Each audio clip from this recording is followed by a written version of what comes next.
Fuller. Federal spending as a percentage of gross domestic product is high by historical standards, while federal tax income as a percentage of GDP has fallen to levels not seen since the 1950s. What does Congress need to do to narrow or eliminate the gap between income and expenses while not causing the United States to drop back into a recession? The federal government should scale back all the programs that they have going and all the stimulus bills that they are not accounting for. There are too many agencies and organizations that we would consider special interests that have gotten billions and billions of dollars, and there is nothing to show for. We're thinking, for instance, of the Solyndras, the sun power, 90 billion in total to clean energy, and there's nothing to show for. Yes, the auto industry has been built out, but the majority of the jobs go overseas. We know that there are Swedish company and Chinese and Japanese companies that are going to mostly be building our automobile. Another thing that the federal government ought to do is reduce the regulations and all the restrictions on small businesses so they don't get bogged down with keeping bookkeeping and complying with regulations. And the taxes are too high for small businesses as well. If you can put more money in your business, you will be more able to hire more people and therefore have more people adding to the tax base and stimulating the economy. There are so many ways. For one, the government ought to stop imposing all these rules for environmental purposes. I quickly want to mention, this is a light bulb that is enforced upon us, but it gives a very minute amount of light. You need 5 or 6 of these to get the same amount of light that you would get from an incandescent light bulb. Congressman Miller. Do you want to repeat the question, please? Sure. Federal spending as a percentage of GDP is high by historical standards, while tax income as a percentage of GDP has fallen to levels not seen since the 50s. What does Congress need to do to narrow or eliminate the gap between income and expenses while not causing the U.S. to fall back into a recession? I think what the Congress has to do is bring us back closer to our historical histories on spending and on taxes, which has run about 20% of the GDP on spending and 20% of the GDP on taxes. Now you're up to about 21%, maybe 21.5. You just went through 2 wars that weren't paid for, and you just went through a tax cut that wasn't paid for, and you're in a down economy. So how you bring that up is going to be you have to be very careful. We saw what Britain did, and they immediately plunged themselves into a recession because they just slashed government services across the board. The austerity plans of the Europeans isn't working. What we're trying to do is to, over the long term, bring the deficit down, show the economic community that the glide path in the deficit is down. And in the short term, you're trying to keep enough expenditures in the system to keep the economy moving. And we're now starting to see private sector jobs start to take up the slack, slower than we would certainly like, but it's happening all over the country. We're seeing now the rebound of the housing industry. Still, it needs a big bounce to get back where it was, and I don't know that it will go to its historic levels, but it's starting to take hold. And that's very important. But the idea that you can continue to spend and you can add $2 trillion in military spending and with tax rates that bring 15%, 14% of the GDP in as revenues. We got to rebalance that. As we rebalance it, we have to consider comprehensive tax reform. You can't do it in fits and starts, one little exemption here or that. And as we were going through this recession, I think that we provided 17 different cuts in taxes or tax preferences or to small businesses to try to help them. But the number one cause of small business, I met with small businesses all of the time through this recession, was 1, their banks wouldn't talk to them, and 2, there weren't enough customers on the street. But we tried to let them accelerate depreciation. We like to let them expense the capital expenditures. We gave them tax credits for new hires, for hiring veterans, over and over again, trying to keep them afloat and have the economy catch back up with them. And I think that's a very important part of our plan to get through this recession and to grow out of it. Congressman Miller, we've all been watching on TV as the latest hurricane slams the East Coast. What should the federal government's role be in disaster recovery, if any? Well, we provide key manpower in disaster recovery. We bring about key coordination between all of the various National Guards in the area with the governors. You may have heard Governor Christie saying that he was on the phone last night 3 times with President Obama at midnight and at 2 o'clock in the morning, coordinating what the response was going to be. FEMA coordinates immediately for the advanced placement of water with Home Depot, with the Walmarts, who have big capacity to move into those areas.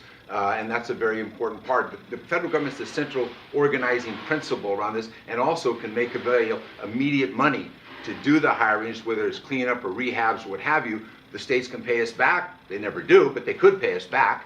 But they don't have the capital to put it up front.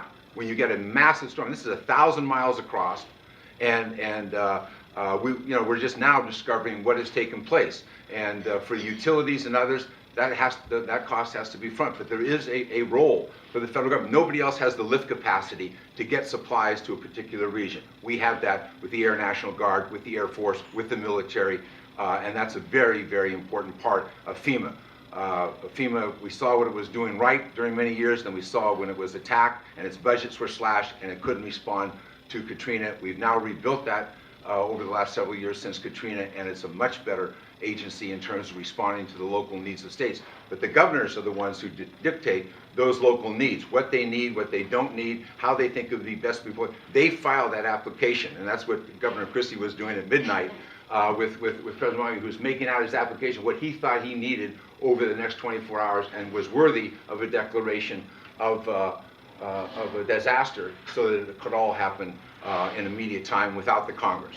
This could be done by the administration and through the executive agency of Federal Emergency Management Agency. Ms. Fuller. I must say that I concur with Mr. Miller as far as the federal government is concerned. They are in a better position to coordinate services over between all the different states. So I don't have much new to add to that. Instead, I would like to go back to what I wanted to say about this light bulb. This is another reason why we need to reduce government. The government has too much time on their hand, and for them to come up with imposing something like this when it will only cost a lot more. To clean this thing up, you basically have to get a hazmat team to come to your home and discard the poison that they claim is in mercury, and therefore poisoning our waterways and whatnot. So the government is doing too many things that it's not responsible for, and yes, taking care of national disasters and fighting wars, that is the job of the federal government, and that they should amply be funded for. To do all the other things, that is not their job. As a small business person, again, I have also spoken to many small business people, and they would tell me they got $28 credit for all the taxes that Mr. Miller is referring to. In order to buy afford health insurance.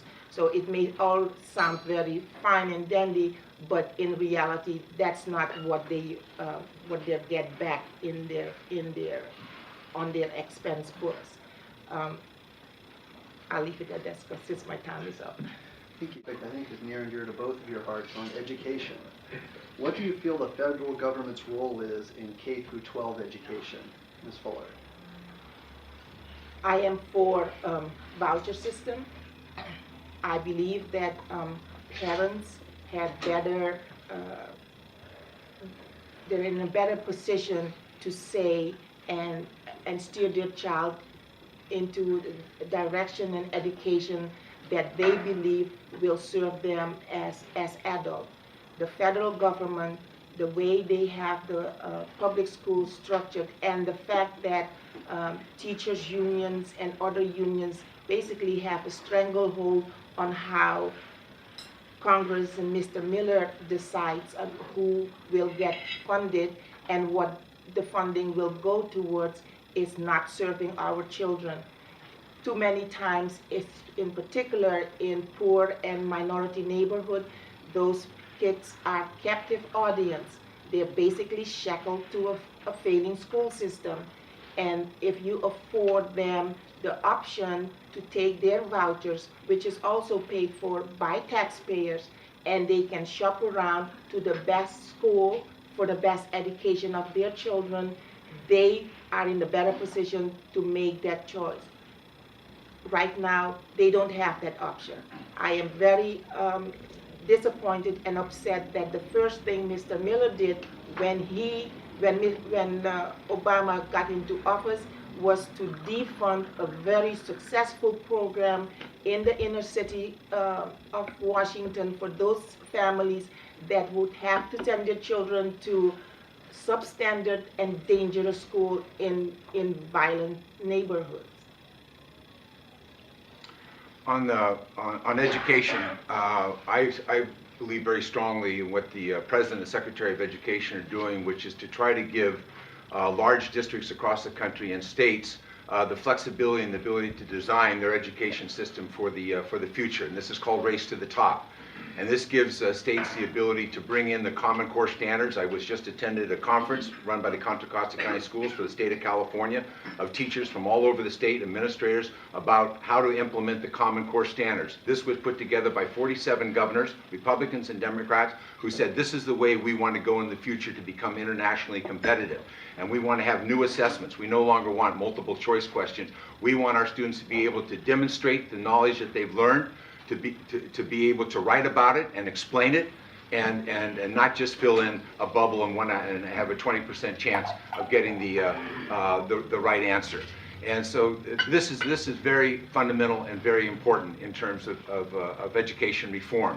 I'm a very strong supporter of the union movement. I'm a very strong supporter of the teachers union. However, I want you to know I don't get the endorsement of the teachers union from time to time because I disagree with them on issues like teacher evaluation. I disagree with them on having world-class standards. California is now going to turn down a grant that would bring $100 million here to modernize these school systems, to modernize the curriculum, to modernize the technology, to modernize the assessments, so these children will play in the same level playing field as high-performing countries across the world. And California is going to turn that down. I violently disagree with those politics, because that comes out of the height of those children. With respect to the DC voucher program, this was a program that was spending money. There were schools that didn't exist that were getting checks. There were people who said they were going to start a school that never started the school, and they couldn't tell you where the children were. And we thought it needed some oversight. After the oversight, it has continued. But Ms. Fuller believes that the federal government, she said at the Contra Costa Times editorial board, provides 80% of the funding for the education system. No, the federal government provides 5% of the funding. So as President Bush said, if you're going to have vouchers, they should be done at the state level. It's a state decision. It's not a federal government decision whether or not to have vouchers. So President Bush and George Miller agree on that issue. Thank you. We're going to follow up with education.